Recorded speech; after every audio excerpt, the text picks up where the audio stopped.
Asian কাপের বাছাই পর্বের ম্যাচে ঘরের মাঠে সিঙ্গাপুরের বিপক্ষে 2-1 গোলে বাংলাদেশ হেরে যাওয়ার পর থেকেই বাংলাদেশের কোচ হাভিয়ার কাবরেরার একাদশ খেলার কৌশল নিয়ে আলোচনা সমালোচনা এই মুহূর্তে ফুটবল অঙ্গনে চলমান রয়েছে। বিশেষ করে সাবেক ফুটবলাররা তারা আসলে হাভিয়ার কাবরেরার সমালোচনায় মুখর হয়েছেন। তাদের মতে ভুল পদ্ধতি, ভুল কৌশল এবং ভুল একাদশ নিয়ে বাংলাদেশ খেলেছে সিঙ্গাপুরের বিপক্ষে। যেমন ভুটানের বিপক্ষে জামাল ভুঁইয়া ভালো পারফর্ম করার পরেও তাকে কেন রাখা হয়নি একাদশে, সেই প্রশ্ন অনেকে তুলেছেন। আমি শুনছিলাম যে জাহিদ হাসান এমিলি, বাংলাদেশের সাবেক ফুটবলার, তিনি বলছেন যে বাংলাদেশ যখন একের পর এক কর্নার পাচ্ছিল, সব মিলিয়ে ম্যাচে গোটা 11 কর্নার পেয়েছে, তো সেই সময় আসলে জামাল ভুঁইয়ার অনুপস্থিতি বাংলাদেশ টের পেয়েছে। কারণ এই ধরনের সেট পিসে জামাল ভুঁইয়া বাংলাদেশের অন্য ফুটবলারদের চেয়ে বেটার, এবং ভুটানের বিপক্ষে জামাল ভুঁইয়ার কর্নার থেকে হামজা চৌধুরী গোল করেছিল। তো সেইখানে যখন বাংলাদেশ অ্যাটাকিং ফুটবল খেলবে তখন তো কর্নারের সংখ্যা বাড়বে, বা ফ্রি কিকগুলো নেওয়ার ক্ষেত্রে জামাল ভুঁইয়ার মাঠে প্রয়োজন আসলে ছিল। কিন্তু তাকে দিয়ে শুধুমাত্র সংবাদ সম্মেলন করানো হয় অ্যাজ ক্যাপ্টেন, কিন্তু পরের দিন দেখা যায় মাঠে জামাল ভুঁইয়া একাদশে নেই, এমনকি বদলি খেলোয়াড় হিসেবেও তাকে মাঠে নামানো হয় না। এরপর রাকিব হোসেন, যিনি আসলে ফরওয়ার্ড লাইনে খেলেছেন, তাকে সেকেন্ড হাফে all of a sudden Bangladesh যখন 1-0 গোলে এগিয়ে, তাকে রাইট ব্যাকে নামিয়ে আনা কেন, কি কারণে, সেই প্রশ্নও অনেকে আসলে তুলেছেন। কিংবা ভুটানের বিপক্ষে আরেকজন গোল স্কোরার সোহেল রানা, তাকে 1 মিনিটও গেম টাইম না দেওয়া সিঙ্গাপুরের বিপক্ষে, সেটা নিয়ে অনেকে কথা বলেছেন। সুতরাং সামগ্রিকভাবে আসলে হাভিয়ার কাবরেরার পারফরমেন্স নিয়ে আলোচনা হচ্ছে, সমালোচনাটা একটু বেশি হচ্ছে। এবং সিঙ্গাপুরের বিপক্ষে 2015 সালেও বাংলাদেশ খেলেছিল, 2-1 গোলেই ম্যাচ হেরেছিল। তো সেই ক্ষেত্রে অনেকেই বলছেন যে এখন তো দলে জামাল ভুঁইয়া, এখন তো দলে হামজা চৌধুরী আছে, এখন সমিত সোম ছিল, তারপরেও স্কোর লাইন 2-1, তাহলে আসলে হাভিয়ার কাবরেরা কি করলো, কি ফলাফল সে আসলে আনলো? ভারতের বিপক্ষে বাংলাদেশ গোল নিয়ে ড্র করেছে, সেই ম্যাচেও বাংলাদেশ আসলে জেতেনি।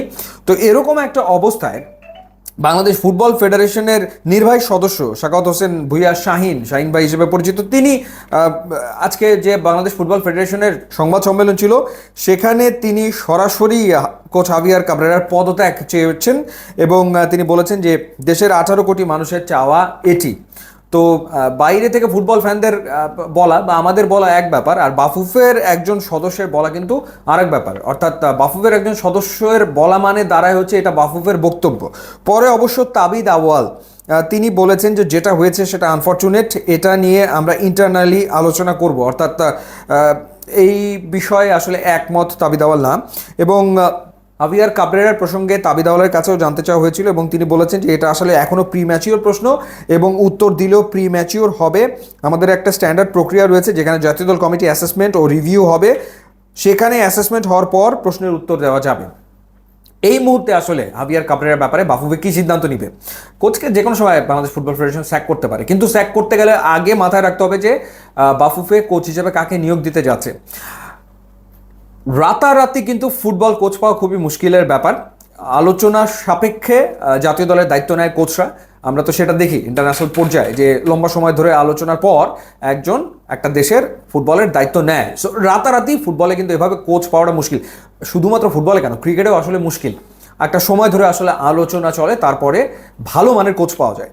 কারণ কোচ আনলেই তো হবে না, তাকে খুবই উঁচু মানের কোচ হতে হবে।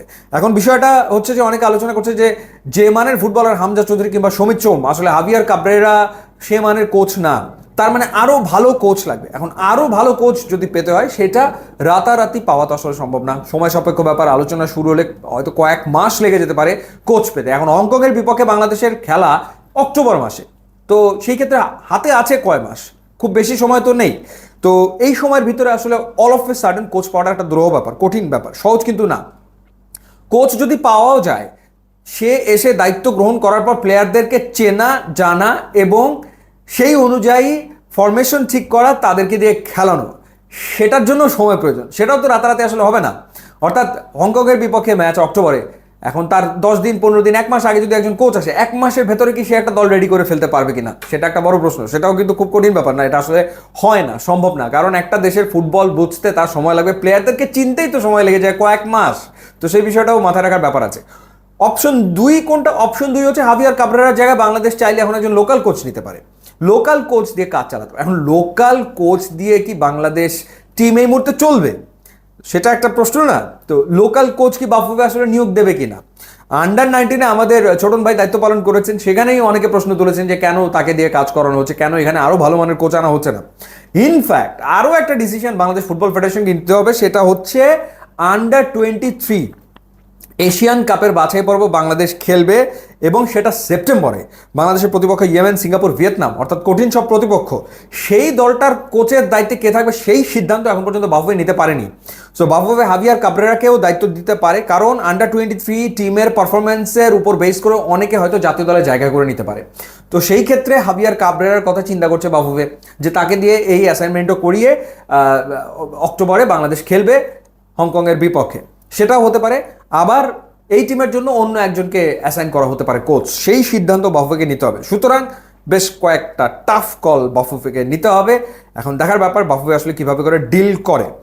আমার কাছে যেটা মনে হয়েছে যে কোচ যদি পরিবর্তন করতে হয় এখন থেকে আলোচনা শুরু করলেও ভালো মানের, যে মানের কোচ সবাই প্রত্যাশা করছে সেই মানের কোচ পেতে মিনিমাম 3 মাসের আলোচনা তো লাগবেই। তো 3 মাসের আলোচনা হয়ে গেলে আসলে হংকংয়ের বিপক্ষে 2 ম্যাচ চলে আসছে সামনে। তো তার আগে মনে হয় না আসলে কোচ পরিবর্তন করা সম্ভব হবে বাফুফের পক্ষে। তারপরেও দেখা যাক, বাফুফে যদি করে তাহলে তো করতেই পারে। আমরা বাফুফের সিদ্ধান্তের অপেক্ষায় তো থাকবোই। ইউটিউব, ইনস্টাগ্রাম লিঙ্ক দেওয়া আছে, আপনারা যোগ দিলে খুবই খুশি হবে। And thanks for watching.